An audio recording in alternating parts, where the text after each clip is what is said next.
Bonjour, euh, bonjour tout le monde, bonjour ceux à vous qui suivez cette vidéo.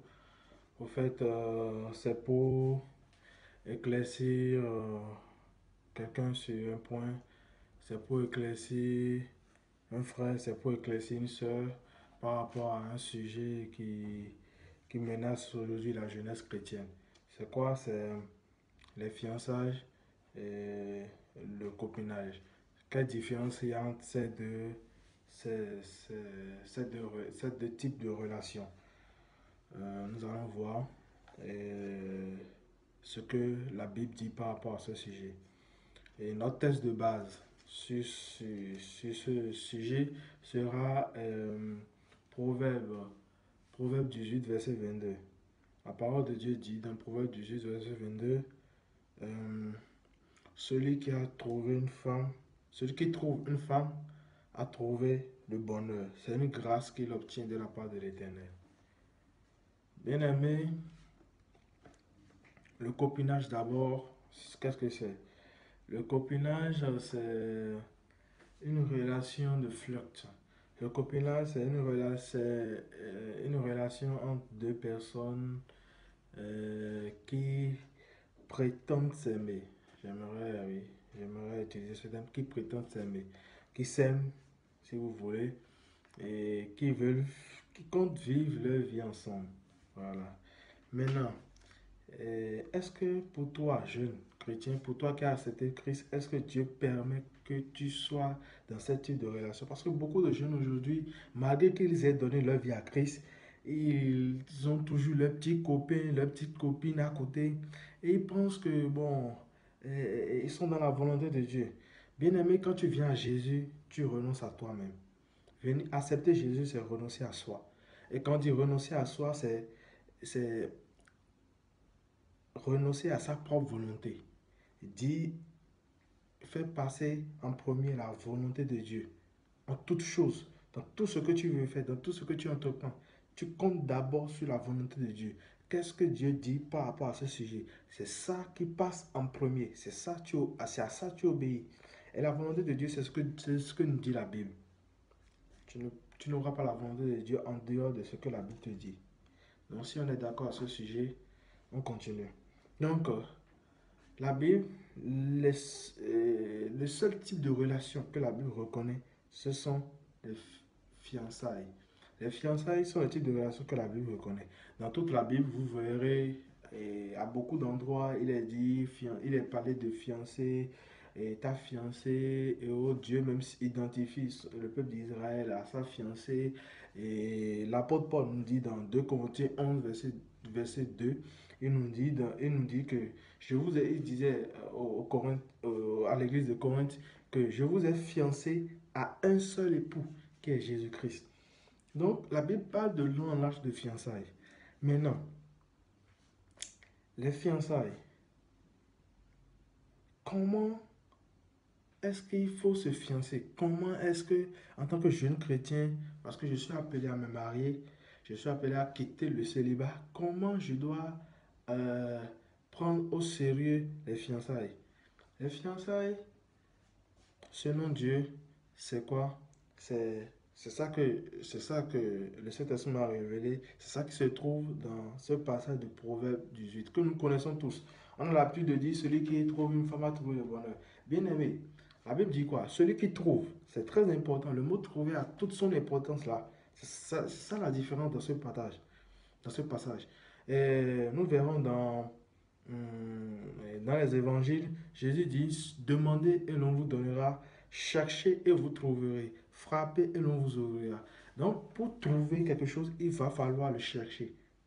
Il va falloir chercher cette chose. Donc, chercher demande beaucoup plus d'efforts. Chercher demande beaucoup plus d'efforts. Donc, tu ne peux pas trouver une femme sans faire d'efforts, sans faire d'efforts. Le copinage t'amène à voir une femme et à simplement voir la femme ou bien l'homme et vous vous mettez ensemble. Ça ne vient pas de Dieu. Avec Dieu, il faut trouver la femme. Parmi toutes celles que tu as vues, il va falloir trouver celle qui est à toi, celle celle qui t'est assortie, celle qui est ton semblable, l'os de tes os, la chair de ta chair. C'est là que tu peux dire que tu as obtenu, que tu as trouvé le bonheur. Trouver simplement une femme, ce n'est pas trouver le bonheur. Surtout avec le monde dans lequel nous sommes aujourd'hui, tu ne peux pas dire que simplement tu as vu une femme, tu as trouvé le bonheur. C'est en trouvant la femme de ta vie que tu as trouvé le bonheur. C'est ça qui est une grâce aux yeux de l'Éternel. C'est ça une grâce de la part de l'Éternel parce que ce n'est pas facile de pouvoir trouver la femme de sa vie, bien aimé. Donc, à ce niveau, je résume cette recherche que je vais appeler, cette recherche de la femme ou bien de l'homme de sa vie en quatre grandes questions. En quatre grandes questions qui sont... Parce que pour pouvoir chercher, il va falloir savoir, premièrement, quand chercher. Ah oui, il va falloir savoir quand chercher, où chercher, quoi chercher et comment chercher. Non, le quand chercher, c'est quand le temps de Dieu est venu pour toi pour que tu puisses maintenant chercher ta femme que tu auras épousée demain. Et, le Saint-Esprit m'a dit, Loïc, regarde dans le livre de Genèse, Dieu dit à la femme, Dieu dit à l'homme, à Adam, après, après que Adam soit dans le jardin, après qu'il ait nommé les animaux et tout, Dieu dit à Adam, il n'est pas bon que l'homme soit seul. Bien aimé, le Saint-Esprit m'a dit, le temps de Dieu, le quand vient quand Dieu dit à ton sujet, il n'est pas bon que tu sois seul. Tant que Dieu n'a pas dit, il n'est pas bon que tu sois seul, ne cherche pas à avoir de copains, de combien de copines. Ça veut dire que Dieu n'a pas encore jugé bon, que tu es assez près. C'est-à-dire, il veut toujours t'avoir, il veut toujours que vous évoluez d'abord dans votre relation avant de te faire endormir et de sortir Ève de toi. Je sais pas si tu comprends. C'est, je suis convaincu que d'une manière ou d'une autre, Adam sentait le besoin d'avoir Ève. Mais Adam n'a jamais, il n'a pas commencé à chercher parmi les animaux où est son semblable. Non. Mais Adam avait ce besoin-là. Mais c'est Dieu qui a jugé bon qu'il n'est pas bon que Adam soit seul. C'est la réponse à la première question, la première étape, le quand. Quand est-ce qu'il faut commencer par chercher? C'est quand Dieu te dit n'est pas bon euh, que tu sois seul. Et comment tu sauras qu'il n'est pas bon que tu sois seul? Parce que n'importe qui ne se marie pas, n'importe qui ne se fiance pas. Le fiançailles, c'est pour les hommes matures. Avant les fiançailles, il y a ce qu'on appelle le face-à-face avec Dieu, où tu es seul.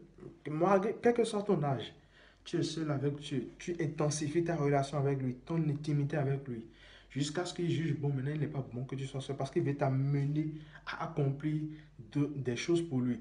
Et pour cela, il va falloir une aide pour toi. Tu vois? Donc, la question du quand ne vient pas de toi. La réponse à cette question ne vient pas de toi, elle vient de Dieu. C'est Dieu qui juge qu'il n'est pas bon que tu sois seul. Maintenant, comment savoir que Dieu a dit qu'il n'est pas bon que je sois seul? Tu le sauras quand, dans ta relation avec Dieu, tu sens maintenant des combats par rapport à ton mariage. Quand Dieu te demande de commencer par prier par rapport à ton mariage. Bien aimé, par rapport à la rencontre avec ta fiancée.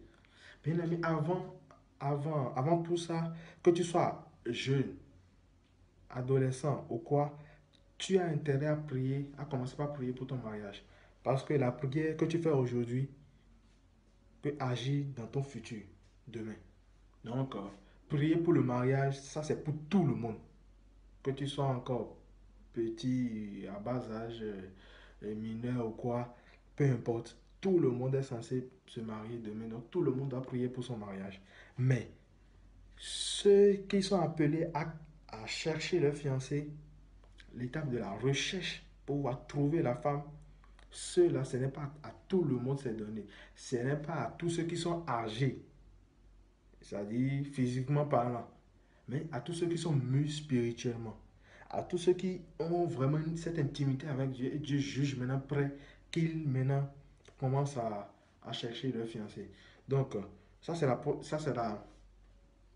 réponse à la première question, et la première étape. La deuxième étape, c'est aussi une question, c'est le où chercher. Bien aimé, tu ne peux pas chercher ta femme dans le monde. C'est-à-dire, tu ne peux pas chercher ta femme n'importe où. Tu ne peux pas chercher ta femme dans le monde. Il y a un endroit spécifique où tu dois chercher ta femme, où tu dois chercher l'homme de ta vie. Cet endroit, ce n'est que dans le Seigneur. Ce n'est que dans le Seigneur. Le Seigneur te dit, Dieu te dit de chercher ta femme en Christ. Oui, de chercher ta femme en Christ. Ne vous mettez pas avec les infidèles sous un joug étranger. Ça, c'est normal. Il a dit à Abraham, va dans la maison de ton père. Et Abraham aussi, pour pouvoir chercher et Isaac, il a envoyé son serviteur dans la maison de son père. Parce qu'il ne voulait pas que Isaac ait une femme avec une femme moderne, c'est-à-dire une femme dans une nation qui ne connaît pas Dieu. Donc c'est très important d'avoir une femme qui connaît Dieu.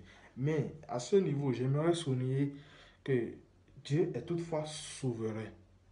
Il peut y avoir, et ça c'est des cas extrêmement rares, c'est des cas extrêmement rares, mais n'empêche qu'ils existent où ta femme est dans le monde et, et Dieu te montre une femme dans le monde, mais quand bien même Dieu te montre ta femme dans le monde, elle l'a appelée à se convertir.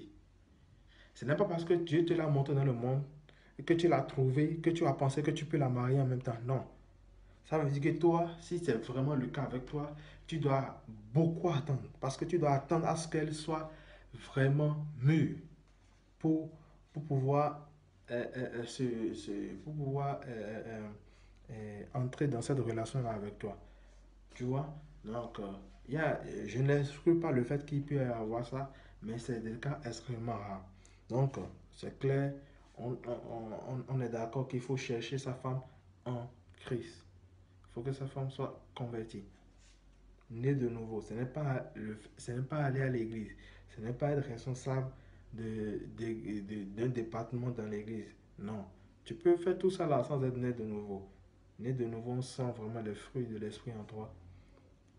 C'est ça, né de nouveau. En tout cas, pour celui qui ne veut pas badiner avec sa destinée, qui ne veut pas avoir un mariage d'aujourd'hui et un divorce demain, il est appelé à être exigeant. Voilà. Donc, ça, c'est le où chercher. Maintenant, la troisième et grande question, c'est le quoi chercher. Ça, beaucoup de personnes sont dans l'erreur à ce propos. Ils demandent à Dieu, ils font des prières, ils demandent à Dieu, oui, Seigneur, je veux me marier, je veux connaître la femme ou l'homme de ma vie. Ils prient chaque fois, mais ils ne savent même pas ce qu'ils veulent. C'est-à-dire, si Dieu les amène, l'homme de leur vie ou bien la femme de leur vie, eux-mêmes, ils ne sauront même pas que c'est lui. Parce qu'ils n'ont pas quoi chercher. Bien aimé, je ne peux pas venir vous voir pour dire, bon, ou bien je peux pas venir aller, je ne peux pas aller voir un ami pour dire, bon, mon frère, je cherche quelque chose. Oui, il va me demander, tu cherches quoi? Je dis, non, je cherche quelque chose. Il va me demander, mais tu cherches quoi? Je cherche quelque chose. Mais, quelque chose comment? Tout est quelque chose, il y a beaucoup de quelque chose.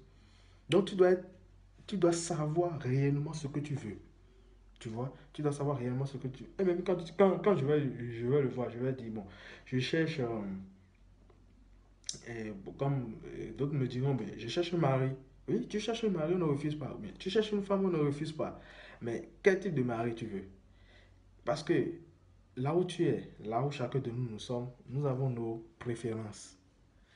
Et à là où tu es en tant que femme, il y a des types d'hommes qui ne vont jamais te, te, te, te, te- t'influencer en quoi que ce soit. Qu'il s'habille en Prada ou en Gucci ou bien n'importe comment, il va rien te, il te fera ni chaud ni froid. Te laissera tout indifférente, tu vois. Mais il y a un type d'homme quand, ça dit rien qu'à les voir simplement, non, toi, mais tu sais qu'il y a quelque chose, quoi, tu vois. Donc c'est ça. Chacun de nous, nous avons nos préférences. Donc je ne peux pas dire maintenant, comme je ne peux pas dire, bon, je veux une moto et parce qu'il y a plusieurs types de motos. Je dois spécifier la moto que je veux pour que celui qui part chercher cette moto-là pour moi puisse m'amener ce que je veux réellement. Donc, de la même manière, je dois savoir quoi chercher. Et dans le quoi chercher, c'est des critères. Il y a deux catégories de critères. Il y a premièrement les critères spirituels et deuxièmement les critères physiques et moraux.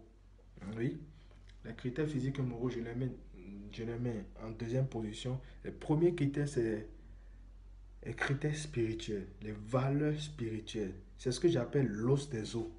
Quand Adam a vu Ève, Adam a dit, voici l'os de mes os. Il faut que tu vois l'os de tes os. Il faut que tu vois l'os de tes os dans la personne. Il faut que tu cherches d'abord l'os de tes os. C'est le plus important, la beauté intérieure. Tu vois? Et la beauté intérieure, c'est dans les valeurs spirituelles, dans les fruits de l'esprit. Tu sens dans la personne, sans faire d'effort, la personne aime normalement. La personne, c'est-à-dire, il a la maîtrise de soi. Tu vois, quand vous êtes ensemble, tu sens qu'il a la maîtrise de soi. Quand tu le vois, c'est quelqu'un qui met, qui se limite pas seulement à parler de Jésus, à parler de la parole de Dieu, mais qui la met en pratique. Tu vois, tu sens que c'est quelqu'un qui respecte l'autorité établie, qui respecte ses parents, qui honore les pères. Donc, il y a certaines valeurs spirituelles que tu dois rechercher dans la personne. Certaines valeurs que tu dois rechercher dans la personne. Les valeurs spirituelles sont dans la Bible, sont dans la parole de Dieu. C'est ces valeurs-là, c'est ces valeurs-là que tu dois rechercher dans ton conjoint. C'est la première des choses. Surtout pour vous les femmes. Vous êtes appelés à être soumises à vos maris. Donc, vous devez avoir un mari qui aime les choses de Dieu, qui est accroché à Dieu. Parce que s'il ne l'est pas, il va prendre des décisions qui vont vous influencer. Oui, parce que quel qu'en soit, vous êtes appelé à lui être soumis. Donc, il est indispensable que cet ami-là puisse avoir cette connexion-là avec Dieu afin de prendre des bonnes décisions pour votre foyer. Donc, après ça, il y a les critères physiques et moraux. Bien aimé, voilà une des choses que les gens ignorent beaucoup. Ils pensent que c'est seulement le spirituel dans le mariage. Le spirituel, dans le mariage, il y a le spirituel et le physique.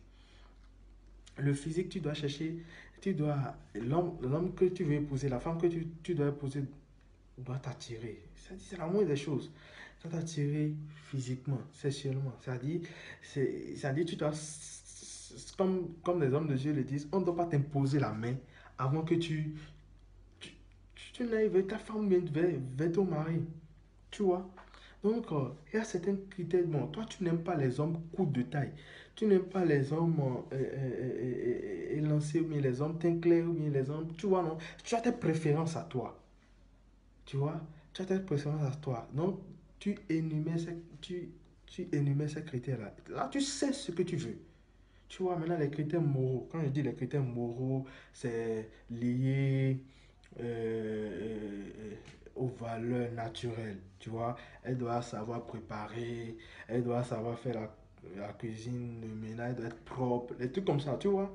Donc, ça, c'est les critères, bon, tu vois, ça, c'est les critères moraux que tu ajoutes. Maintenant, bien aimé, quand les gens m'entendent dire ces choses, ils me disent, mais ça c'est vouloir chercher l'homme parfait, non, ou bien la femme parfaite. Ce n'est pas du tout chercher l'homme parfait ou bien la femme parfaite. C'est pourquoi j'aimerais souligner que même quand tu énumères tes critères, que ce soit spirituel ou physique ou moraux, il faut savoir que tu n'obtiendras que 10 à 80% de ce que tu as énuméré. Tu ne verras jamais tout ça là en un homme ou bien en une femme. Non, ce n'est pas possible. Tu ne verras pas tout ça en un homme et en une femme. C'est pourquoi tu verras que les 80%, c'est déjà bon. Quand tu as les 80%, les 70%, c'est déjà bon. Le reste viendra avec, euh, avec le temps. Vous allez travailler ça entre vous. Tu vois? Donc, c'est très important déjà d'avoir ça. Maintenant, il y a certaines choses quand même, il y a certaines choses quand même et, qui sont non négociables. C'est-à-dire, c'est le minimum. Si n'a pas ça, si elle n'a pas ça, mais vraiment, c'est même pas la peine de discuter, quoi, tu vois? D'abord, les valeurs spirituelles sont pas trop négociables. Oui, il y a certaines choses, c'est pas trop négociable. Même tout, hein, tout est important, mais il y a priorité dans priorité. Tu vois? C'est-à-dire, je sais pas quel exemple je peux prendre. Dire que, comme critère spirituel, par exemple, la personne doit être fidèle. Tu vois, non? Il doit être fidèle dans les choses de Dieu. Tu sens qu'à l'église, on a confié des choses, il banalise tout, il n'est pas fidèle et tout. Donc, tu vois, donc, c'est des choses, il faut pas trop blaguer avec. Parce que celui qui n'est pas fidèle dans les petites choses ne le sera pas dans les grandes choses. Celui qui n'est pas fidèle dans les, euh, dans les richesses injustes, on ne lui confiera pas de véritables richesses. Celui qui n'est pas fidèle dans ce qui est à autrui, on ne lui donnera pas ce qui est à lui, ce qui lui appartient. Tu vois, donc, c'est des choses, c'est toi, chrétien, toi, femme chrétienne, homme chrétien, c'est à toi de discerner ces choses. C'est pourquoi je viens à la quatrième et dernière question qu'on doit se poser, c'est le comment chercher. Bien aimé, et dans mon résumé sur ma page Facebook concernant ce sujet, j'ai dit que l'observation et la prière font partie de la manière dont nous devons chercher la femme ou bien la personne, et la femme ou bien l'homme de notre vie, bien de notre destinée. L'observation et la prière. La prière, c'est que la prière renforce l'observation. Et l'observation appelle au discernement. L'observation appelle au discernement. Quand on dit observation, c'est quoi? Quand tu pars, tu es ami avec tout le monde, mais tu observes. Dans, dans, dans les amitiés avec les autres, tu es dans l'observation. Tu vois? En tant qu'homme, tu es dans l'observation pour pouvoir discerner. Parmi toutes les filles avec qui tu es ami, ou bien toutes les filles qui sont à l'église, qui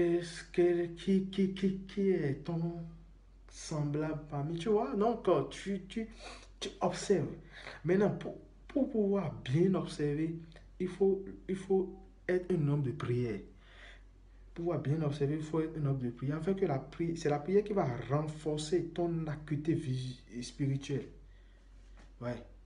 Ce que les yeux ne voient pas, toi tu le vois. Et le Saint-Esprit te dit non. C'est pourquoi il faut être dans une relation.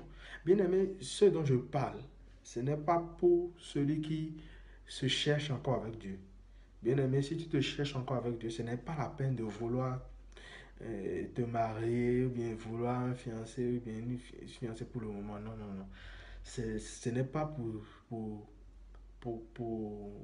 pour quelqu'un qui traverse encore des moments pareils. Parce que pour pouvoir prendre une bonne décision, tu ne peux pas prendre une bonne décision sans l'aide de Dieu. Cette décision, il te faut l'aide du Saint-Esprit pour pouvoir la prendre. Il faut que tu aies une vie basée sur la sanctification, une vie basée sur la méditation de la parole, la mise en pratique de la parole. Oui, oui, oui, oui, j'insiste là-dessus, c'est très important. La- il dit, il dit, rechercher la sanctification sans laquelle nul ne verra le Seigneur. Donc, déjà, pour voir Dieu, pour que Dieu puisse agir dans ta vie, il faut la sanctification, c'est la base. C'est ça qui prépare le terrain, tu vois, pour que Dieu puisse atterrir. Donc, tu dois avoir une vie de sanctification, hein, une vie de sanctification dans tous les domaines, hein, c'est dans tous les domaines, c'est pas seulement dans le domaine de l'impudicité ou autre, c'est dans tous les domaines. Tu sens que ta vie est en ordre avec Dieu. Là, sache que, parce que beaucoup se disent, comment je vais reconnaître la personne? Sache que si tu es dans une vie, si tu mènes une vie conforme à la parole de Dieu, la décision que tu vas prendre, c'est la décision de Dieu. Ah oui. Parce que dans ce cas, ta volonté, la volonté de Dieu et ta volonté sera, les deux seront en parfaite communion. Oui. Si bien que, parce que Dieu ne nous parle pas forcément par songe ou par vision et autres, mais il nous parle aussi par le fruit et par la conviction intérieure, par l'homme intérieur. Il nous parle surtout par l'homme intérieur. Donc quand tu sais que cette femme et qu'elle-même elle sait que c'est toi, sachez que vous avez fait le bon choix. sache que tu as fait le bon choix. Parce que du fait que tu sois enraciné avec Christ, il serait difficile pour que ta décision soit biaisée par la chair ou bien par les démons et autres. Ce n'est pas possible. Tu vois, c'est pourquoi c'est très important. C'est très important. C'est très important. Donc, bien aimé, c'est voilà ce que j'aimerais dire. Je sais que ce conseil va édifier, va beaucoup édifier les uns et les autres, va beaucoup édifier un frère, va beaucoup édifier une soeur qui a besoin de cela. Ça va beaucoup édifier, cesser les copinages, cesser les relations qui n'honorent pas Dieu. Cesser les relations qui n'honorent pas Dieu. Entrer dans le... Parce que de toute façon, quand vous êtes copain, copine, vous n'avez pas, vous n'êtes pas censé avoir des relations sexuelles, des rapports sexuels. Donc, qu'est-ce que vous ferez alors ensemble? Tu vois, qu'est-ce que vous ferez ensemble? Donc, alors que dans le monde, ça veut que vous ne pouvez pas être copie sans ça, quoi. C'est la moindre des choses, vous voyez. Donc, en Christ, il n'y a plus ça. Donc, pourquoi rester ensemble? Alors que, avant même d'être ensemble, vous n'êtes, vos choix ne se sont pas basés sur aucun critère spirituel, non, rien du tout. C'est juste le physique qui a attiré, vous vous êtes mis ensemble. Donc, autant mieux quitter et savoir ce que Dieu veut pour toi réellement, pour vite évoluer avec Dieu. Oui, pour vite évoluer avec Dieu. Parce que il n'est plus bon de perdre le temps maintenant pour tout et n'importe quoi. Donc, c'est très important. Et si tu as été béni, parle-en à d'autres personnes qui sont dans le besoin, afin qu'ils soient bénis également. C'est le frère Loïc Aounou. Je- en ce jour 15 juillet, je profite de l'occasion vraiment pour, pour témoigner de euh, pour témoigner ma compassion, je vais dire, et mon profond regret à tous à tous et toutes ces victimes de ce qui s'est passé à Nice hier lors de la fête nationale et souhaiter que les familles puissent véritablement être restaurées par la grâce de Dieu. Bien aimé, c'est pourquoi le monde, tout cela nous montre que le monde, notre monde, a besoin de Jésus. C'est pourquoi quand Dieu te donne met quelque chose à cœur, lève-toi, n'hésite pas, parle de Jésus, témoigne de Jésus. Si tu n'as rien à dire, parle des autres témoignages. Tu vois, le monde a besoin de nous. C'est nous qui allons révéler Christ au monde. Donc ne t'assieds pas, ne, ne tombe pas dans l'égoïsme spirituel et parle de Jésus à quelqu'un. Utilise les réseaux sociaux. Sur les réseaux sociaux, tu es libre de faire tout ce que tu veux. Mais tout est utile, mais tout n'est pas permis. La futilité, arrête ça et parle de Jésus. Parle de la vérité que tu as connue. Tu vois? Si moi je parle de ça, c'est parce que ce que je vous partage, ça m'a béni. Ça m'a béni, c'est un enseignement que le Saint-Esprit m'a donné. Je ne veux pas le garder pour moi-même. Je veux partager afin qu'un frère et une soeur soient édifiés également. Amen.